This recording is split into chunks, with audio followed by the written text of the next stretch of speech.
মানচিত্রের চেনা সীমানা যেখান থেকে শেষ হয় ঠিক সেখান থেকে শুরু হয় পাহাড়ের এক নিষিদ্ধ অধ্যায়। বান্দরবনের থানচি থেকে শুরু হওয়া আমাদের এই যাত্রাটা 8-10টা সাধারণ ট্রেকিং এর মতো ছিল না। এটা ছিল সমুদ্রপৃষ্ঠ থেকে 1000 ফুট উঁচুতে বর্ডার বেল্টের একদম শেষ সীমানায় টিকে থাকার এক শ্বাসরুদ্ধকর লড়াই। দুর্গম জাদিপাই পাড়া পার হয়ে সকাল সকাল জাদিপাই ঝর্ণার উত্তাল স্রোতের ছোঁয়া কিংবা পাহাড়ের সুন্দরতম গ্রাম লুংতাউসি পাড়ার মাচাঙ্করা রাত কাটানো, ক্ষুধার্ত পেটে গাছের টাটকা পাকা কাঁঠাল আর সেই অমিত স্বাদ, আর রাতের পাহাড়ি বন্ধুদের সাথে দেশি মুরগির পাটি, সেই আনন্দ আমাদের ভুলিয়ে দিয়েছিল সামনের দিনগুলোর ভয়াবহতা।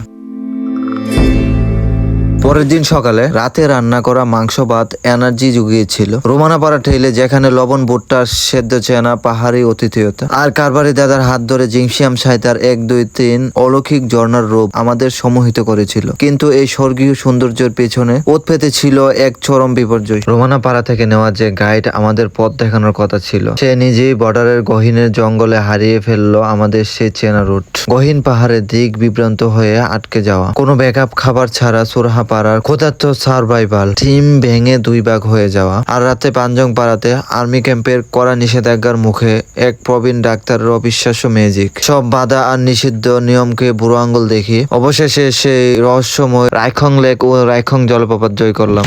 পাহাড়ে আমাদের জীবনের সব থেকে আনপ্রেডিক্টেবল, ঝুঁকিপূর্ণ আর মেগা শ্বাসরুদ্ধকর অভিযানের শেষ অংশ দেখতে চোখ রাখুন এখনই।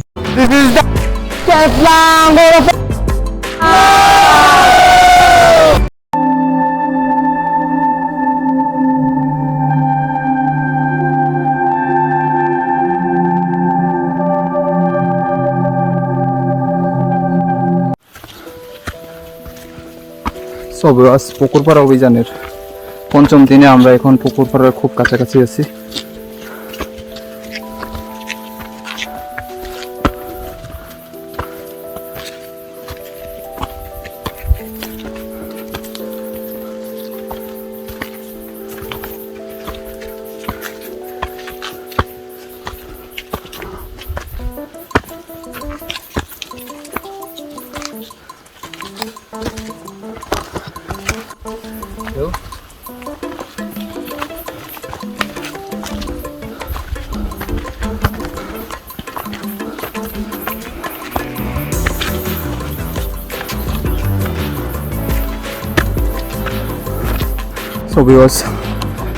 পুকুরপাড়া অভিযানের 5ম দিনে আমরা পুকুরপাড়ার খুব কাছাকাছি আছি, আর একটু উঠলে খুব পুকুরপাড়া দেখা পেয়ে যাবো আর কি।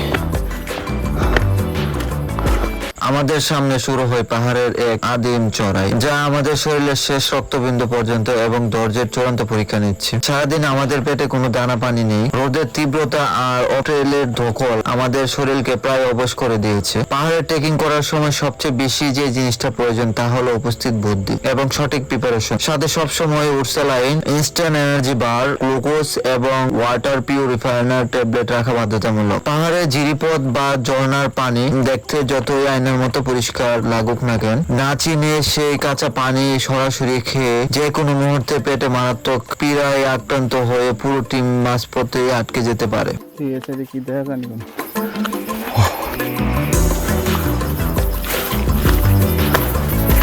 যেমন পুকুর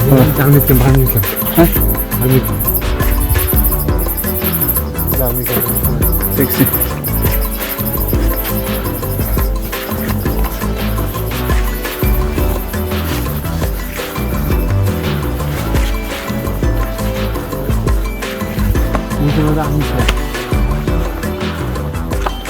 পাড়াটা মনে হয় ওইদিকে।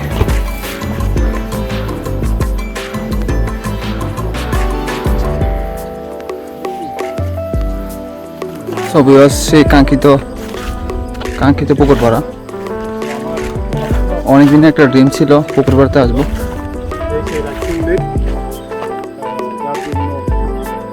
পঞ্চম দিন হাঁটার পরে চড়াই উঠে বেরিয়ে আজকে জানি না কপালে রাইখং ঝর্ণা আছে কিনা, দেখা যাক কি হয়।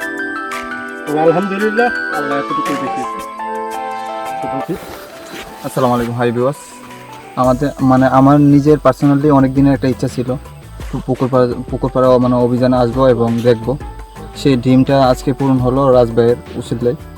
সো আমরা বলতে গেলে প্রথম দ্বিতীয় দিন ভালোভাবেই চিল করছি, কিন্তু তৃতীয় দিন চতুর্থ দিন আমরা সামান্য একটা রুটের পেছে পড়ে আমরা 2 দিনের পিছনে পড়ে যাই আর কি। যে রুটটাতে শনিবারে আসার কথা সেই রুটটাতে সোমবারে আসছি ইনশাল্লাহ।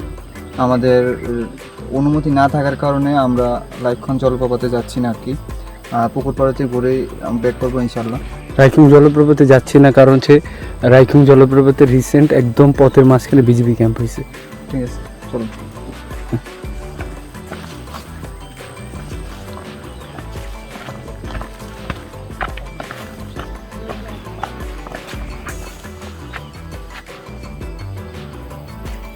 ঘন্টাখানেক হাড় ভাঙা হাঁটুনি পার করে যখন আমরা অবশেষে পাহাড়ের একদম চূড়ায় উঠলাম, তখন আমাদের সব ক্লান্তি নিমিষেই কুপথের মতো উড়ে গেল। আমাদের চোখের সামনে উন্মোচিত হলো এক আদিম স্বর্গ, পাঞ্জংপাড়া এবং রাইখং লেক। আর এখানেই লুকিয়ে আছে মানচিত্রের এক অদ্ভুত টুইস্ট।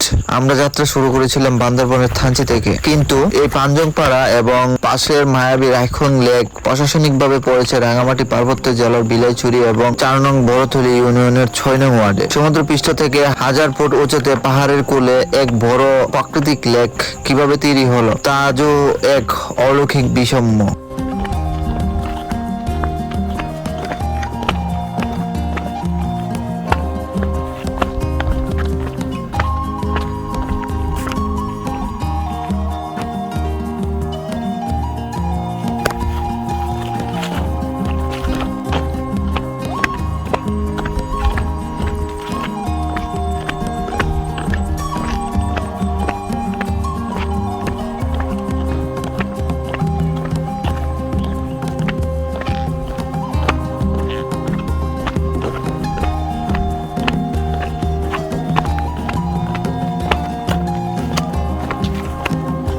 ঘড়ির কাঁটা প্রায় 1টার উপরে বেজে গেছে। আমাদের ক্যামেরায় ধরা দিল দুর্গম পাহাড়ের বুকে গড়ে ওঠা বম ও খমি জনগোষ্ঠীর এক অপূর্ব সুন্দর বাসস্থলয়, যার নাম পাঞ্জংপাড়া। কাঠের আর বাঁশের 30 ঐতিহাসিক মাচাং ঘরগুলো পাহাড়ের ডালু গাবে এমন ভাবে দাঁড়িয়ে আছে যেন তারা মেঘ ছুঁতে চায়। আধুনিক পৃথিবীর কোনো কোলাহল বা কৃত্রিমতার এই পাহাড়কে কখনোই স্পর্শ করতে পারেনি।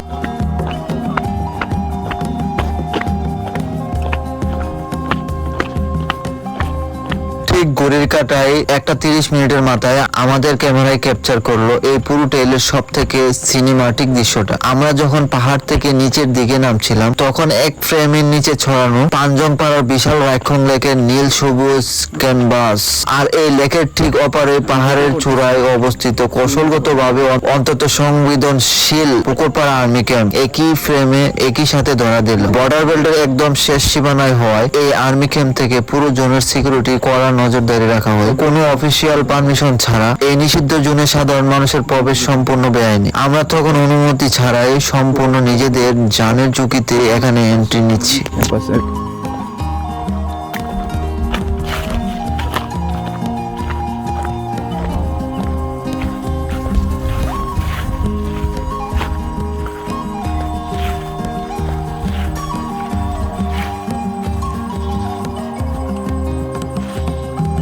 নিরিবিলি, একদম নিরিবিলি।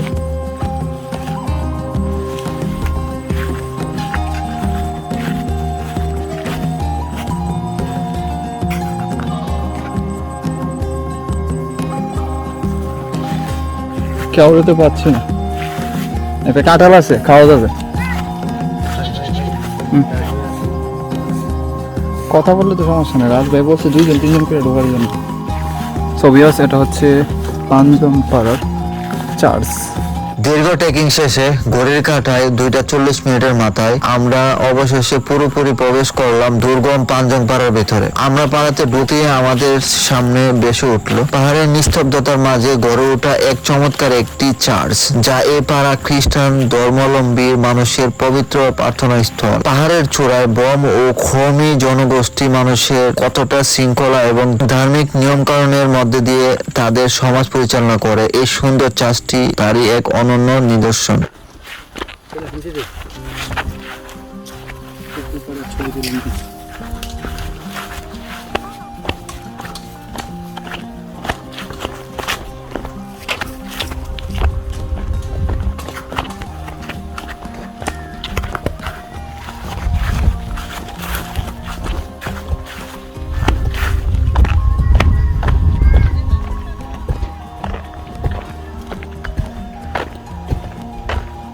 দিদি পাড়ায় দোকান আছে? দোকান নিচে নিচে ওইদিকে নিচে যেতে হবে।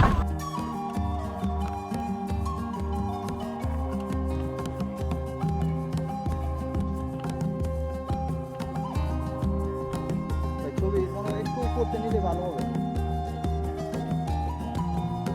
বেশি নিচে গেলে আবার খুব ভালো হবে।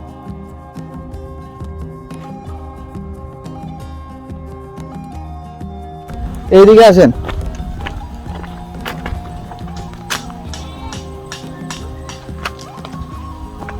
এক বছর ধরে কোনো টুরিস্ট আসে না এই পথে, আমরা আসলাম। দাদা দোকান আছে? দোকান নাই পাড়াতে? মালিক নাই। খাওয়ার কিছু আছে নি?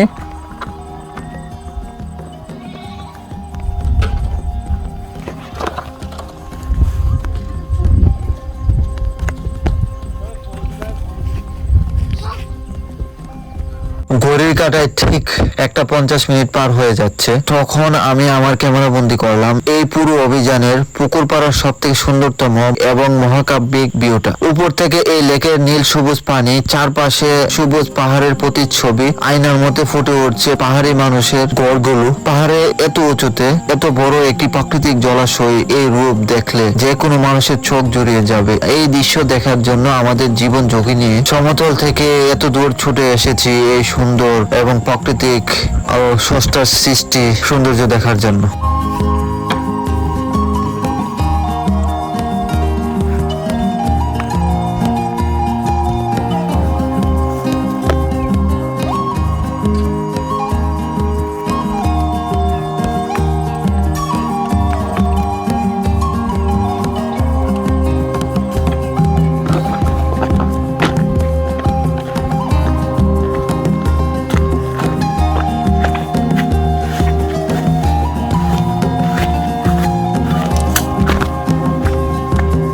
সবিয়স পুকুরপাড়া অভিযানের রাস্তায়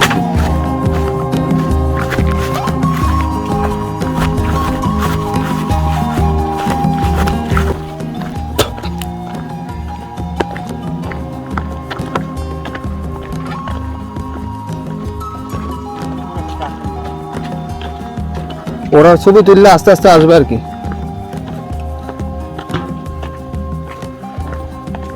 আপনি কি কারবারি?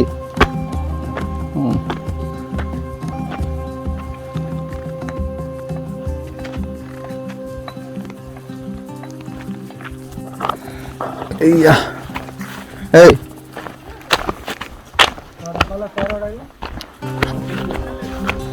হ্যাঁ কলা খাইছি, কলা। ইয়া কি না নাম যে, এই নামটা কি আমার সাথে যে ছিল পাশে ছুঁই ছিল না, সবই আছে। আমরা এখন আছি পাঞ্জম পাড়ায়, আর পাঞ্জম পাড়ায় পাশের পাড়াটি হচ্ছে পুকুর পাড়া। আমাদের তোমার না আমাদের রবি এখানে বসে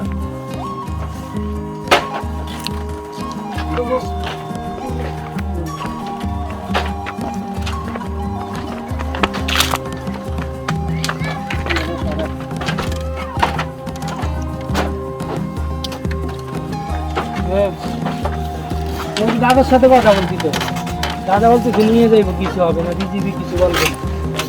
500 টাকা দিতে হবে। আমি তো দাদার সাথে কথা বলছি। যাওয়া যাবে?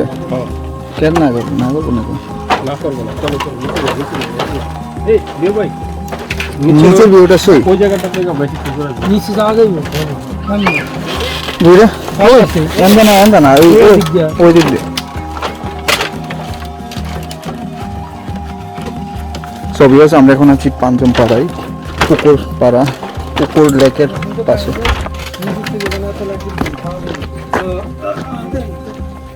এন তো দেখা যায় না ইয়া, ওখান থেকে লেকের ভিউ পাওয়া যাবে না, তুমি নিচে গেলে কি নিচে গেলে পাওয়া যাবে না, নিচে গেলে পাওয়া যাবে না।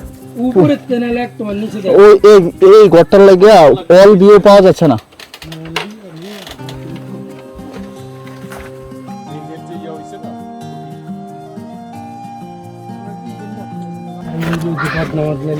আর গৌরব শর্মালি হইতো না এনার স্পেস শেষ করে লাস্ট বাড়িকে আমি পেয়ারা দেবো। সব ইউস পেনচাং পাড়ার নিচের দিকে যাচ্ছি। আর পেনচাং পাড়ার সাইডে হচ্ছে পুকুর পাড়া বা পুকুর লেক।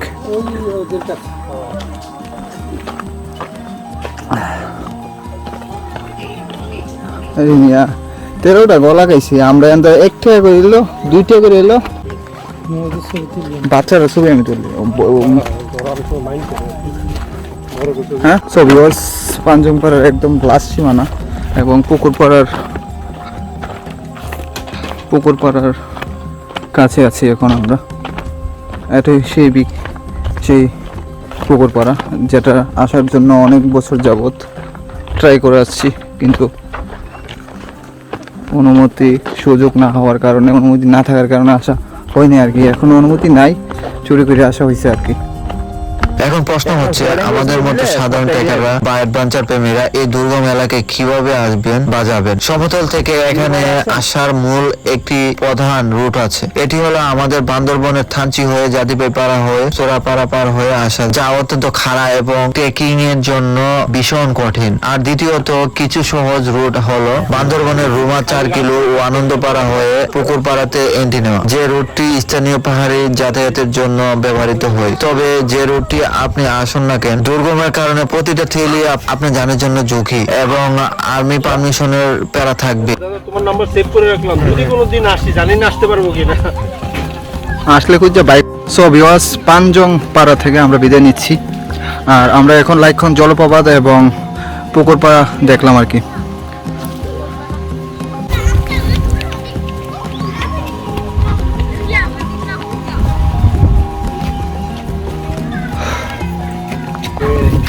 এইগুলা কি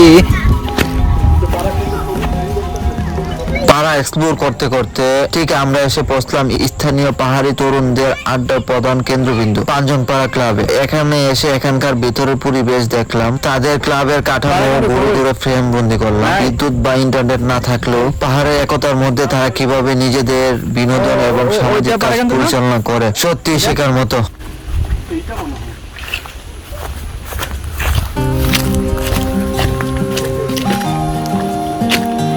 এটা স্কুল। পাঞ্জং পাড়ার নাম নিতেন।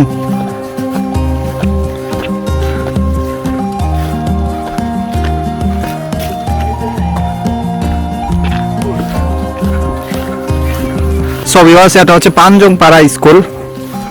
পাড়া কেন্দ্র, এটা পাড়া কেন্দ্রই। পাঞ্জং পাড়া ক্লাব ঘুরে আমরা মিনিট কয়েক সামনে আসার পর আমরা প্রবেশ করলাম পাঞ্জং পাড়া পানা কেন্দ্রতে। আর এখানে লুকিয়ে আছে এখানকার জনগোষ্ঠীর বেঁচে থাকার একমাত্র বাস্তবতার গল্প। আমার সমতলের মানুষ অনেক কষ্ট করে থানচি উপজেলা হয়ে দুর্গম এলাকায় ঢুকলেও এখানকার স্থানীয় পুকুর পাড়া এবং পাঞ্জং পাড়ার জনগোষ্ঠীর মানুষ প্রতিদিনই চলাচল করে, কিন্তু থানচির সাথে নয়। প্রশাসনিকভাবে এটা রাঙামাটি বিলাইছড়ি হলো তাদের মূল যোগাযোগ এবং লাইফলাইন হলো বান্দরবনের রুমা উপজেলা ও রুমা বাজারের সাথে তাদের সবচেয়ে ভালো সংযোগ। তারা তাদের সপ্তাহের বা মাসের বেশিরভাগ বাজার সদায় প্রয়োজনীয় জিনিসপত্র কিনতে তারা রুমা বাজারে যাতায়াত করতে হয়।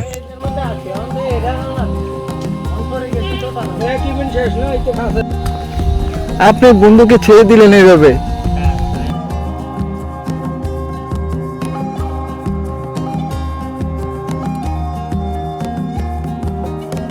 আর তাদের সে যাতায়াত রুট শুনলে আপনি অবাক হয়ে যাবেন। পাঞ্জং পাড়ার মানুষ প্রথমেই তারা পায়ে হেঁটে পুকুর পাড়া পার হয়, সেখান থেকে গভীর জঙ্গল আর পাহাড় ডেঙ্গিয়ে তারা যায় আনন্দপাড়াতে। তারপর আনন্দপাড়া থেকে আবারও কয়েক মাইল হেঁটে তারা পৌঁছায় রুমা উপজেলার বিখ্যাত 4 কিলো নামক এক জায়গায়। সেই 4 কিলো থেকে তারা মূলত চাঁদের গাড়ি বা জিপে করে তারা রুমা বাজারে পৌঁছায়। বর্ডার বেল্টের শেষ সীমানায় টিকে থাকার জন্য প্রতিটা পাহাড়ি মানুষকে এই মাইলের পর মাইল দীর্ঘ ট্রেল নিজেদের পায়ে হেঁটে পার করতে হয়। তো এই পাড়া কেন্দ্রতে আমাদের সাথে দেখা হয়ে যায় সে বিশেষ গাইড দাদার সাথে, যিনি আগে দুমরুল পাহাড় ট্রেলে গাইডের কাজ করতেন। বর্তমানে উনি কৃষি কাজ করেন এবং ওনার নিজস্ব জুম ক্ষেতের বাগান আছে। আজ 2026 সালে ওনার সাথে আমার রেগুলার যোগাযোগ হয়, ওনার সাথে পায়ে ফোনের যোগাযোগ হয়। উনি আমাদেরকে সেই ইনফরমেশন দেন কিভাবে আমরা বিজিবি ক্যাম্প বাইপাস করে বাইপাস রোড দিয়ে রাইখং জলপ্রপাত ঘুরতে যাওয়ার বিষয়ে ওনার সাথে প্ল্যানিং হয়। রাইখং জলপ্রপাতে নিয়ে যাওয়ার রিস্ক নেই, ওনার সাথে আমরা রাইখং জলপ্রপাত ঘুরে আসি। পাহাড়ি পাড়া এক একটা পাড়া এক এক রকম সৌন্দর্য লুকিয়ে থাকে আর কি। একটা দোতলা তো এই পাড়া কেন্দ্রতে আমাদের সাথে দেখা হয়ে যায় সে বিশেষ গাইড দাদার সাথে, যিনি আগে দুমরুল পাহাড় ট্রেলে গাইডের কাজ করতেন। বর্তমানে উনি কৃষি কাজ করেন এবং ওনার নিজস্ব জুম ক্ষেতের বাগান আছে। আজ 2026 সালে ওনার সাথে আমার রেগুলার যোগাযোগ হয়, ওনার সাথে পায়ে ফোনে যোগাযোগ হয়। উনি আমাদেরকে সেই ইনফরমেশন দেন কিভাবে আমরা বিজিবি ক্যাম্প বাইপাস করে বাইপাস রোড দিয়ে রাইখং জলপ্রপাত ঘুরতে যাওয়ার বিষয়ে ওনার সাথে প্ল্যানিং হয়। রাইখং জলপ্রপাতে নিয়ে যাওয়ার রিস্ক নেই, ওনার সাথে আমরা রাইখং জলপ্রপাত ঘুরে আসি।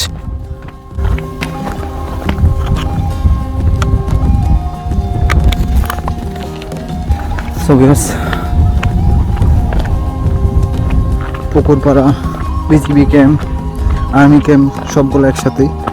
আর আমাদের পুকুরপাড়া অভিযানের আজকে লাস্ট স্টেপ সব শেষ করে ফেলেছি। আমরা আজকে রাতে আমাদের পাড়ায় থাকবো এবং পরের দিন ব্যাক করবো আর কি, ইনশাল্লাহ।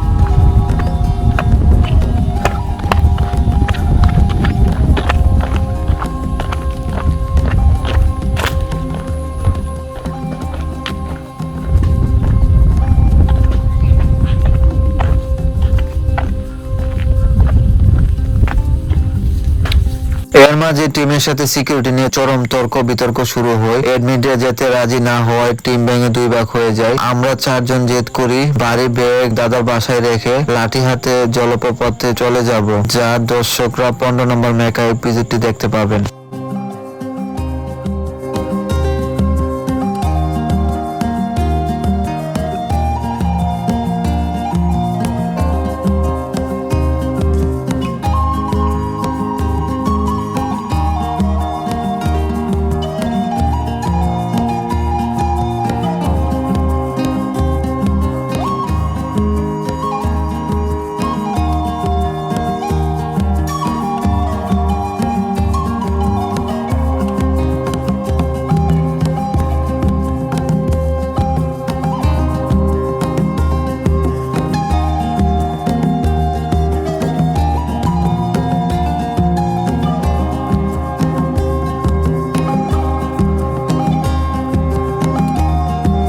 সো ভিউয়ার্স, আমরা এখন আছি পাঞ্জং পাড়ার কারবারি, পাঞ্জং পাড়ার ক্লাবে আছি।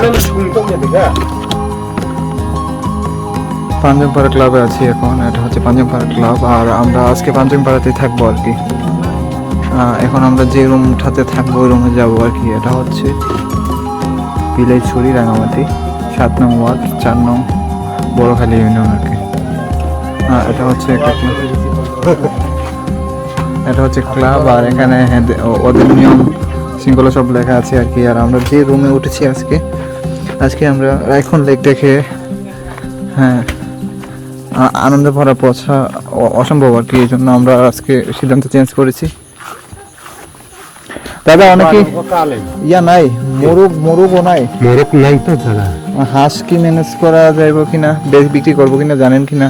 আমরা যখন রাইখং জলপ্রপাত দেখে যখন আমরা পাড়াতে ফিরে এলাম, তখনই গুট গুট করে সন্ধ্যা হয়ে যাচ্ছে। আমরা যখন ঢুকলাম সেই পাহাড়ি ভাইয়ের মাচাং ঘরে, সেখানে আজরা থাকবো এবং রান্না বান্না করবো। ঠিক তখনই সেখানে উপস্থিত হলেন পাড়ার প্রধান কারবারি। শুরু হলো এক চরম শ্বাসরুদ্ধকর মিটিং। কারবারি আমাদের সাথে গম্ভীর মুখে পরিষ্কার জানিয়ে দিল যে আপনারা আর্মি ক্যাম্পের অনুমতি ছাড়া এই বর্ডার বেল্টের জোনে ঢুকেছেন। নিয়ম অনুযায়ী কোনো বহিরাগত আমরা এক রাত এখানে থাকতে দিতে পারি না, আপনারা তখনই চলে যান। আমরা কারবারিকে অনেকবার বুঝিয়ে বললাম যে অনুমতি ছাড়া আমরা ভুল কমে এখানে চলে এসেছি দাদা, আমরা আর তাড়িয়ে দিবেন না। আমরা এখানে শুধু আজকে রাতে খাওয়া দাওয়া শেষ করে ভোর 5টার মধ্যে আমরা আর্মি ক্যাম্প ঘুম ভাঙার আগে আমরা এখান থেকে চলে যাব। পাহাড়ের মানুষ নিয়ম নীতির ব্যাপারে অন্তত করা, কারবারির শর্ত তারা অক্ষরে অক্ষরে পালন করেন। ইভেন হচ্ছে কারবারির একই কথা, আপনারা আর্মি ক্যাম্প থেকে অনুমতি নিয়ে আসেন। আপনারা 10 জন 15 জন কেন 50 জন আমাদের পাড়াতে থাকার মতো জায়গা আছে, জায়গা করে দিতে পারি, খাবার আছে ইত্যাদি ইত্যাদি। মানে দফা মাছ অনেক না।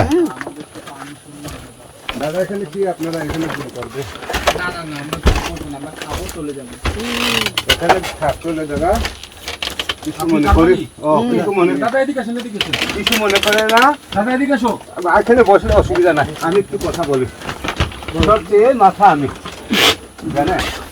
ওই যে আগে একবার এরকম ছিল, ওই যে টুরি এখানে নিয়া আমি তো ছিলও না, আমাদের পাড়ার লোকের একজন তুলে নিয়ে গেছে, এই ফেরা পর্যন্ত আমাদের বাসা উঠে গেলাম।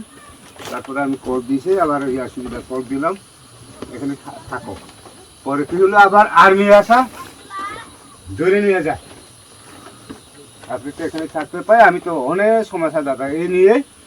এখানে থাকতে হলে দাদা এখানে আমি রিচ পেপার এখানে কেন্দ্রে জানতে হবে। আমাদের সবসময় আইনে আসে, এখানে কেন্দ্রে বলা আছে আমি চুরি আসে না কি লোক আছে জানতে হবে বলে আমাকে আইন দিয়ে দিয়েছে উনি। দাদা সেই জন্য দাদা কিছু মনে করে না, দাদা এখানে থাকতে হলে কেন্দ্রে বলে দিলে খোলা, আর কোনো সমস্যা হবে না। দাদা তো কালকে চলে যাব, আবার পরের দিন আমাকে ডাকবে এই সেই অমুক সমুক অনেক ঝামেলা দাদা। এটা নিয়ে আমি রিচ ব্যাপার, এটা কথাটা সোজা কথা বললে ভালো।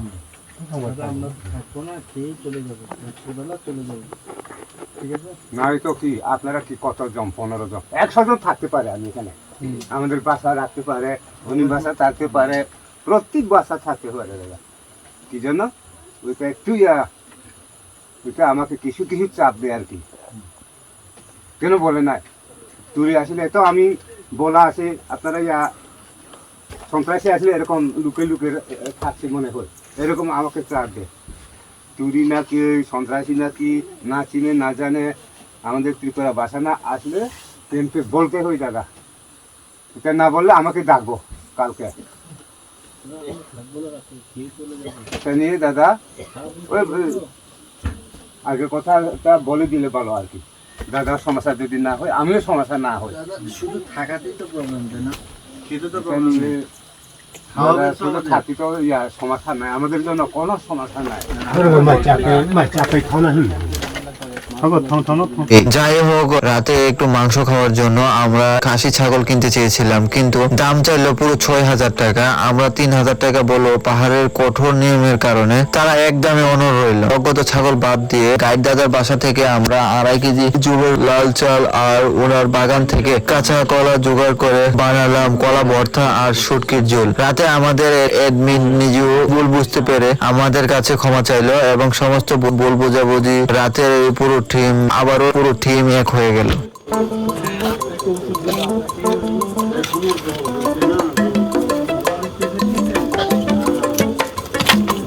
নাফা একটা আছে, লাগলে দেওয়া যাবে।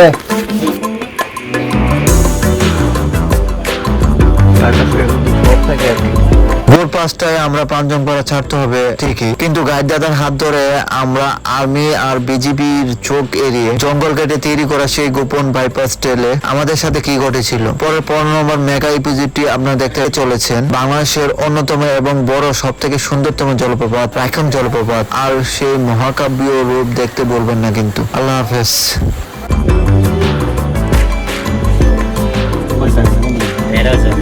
খিদে অনুসারে আর কি, সবাই টুকটাক কলা টলা খায়।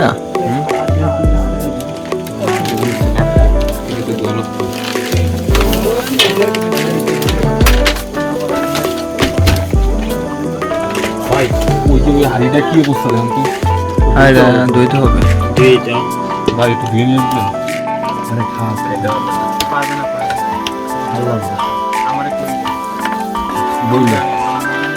ও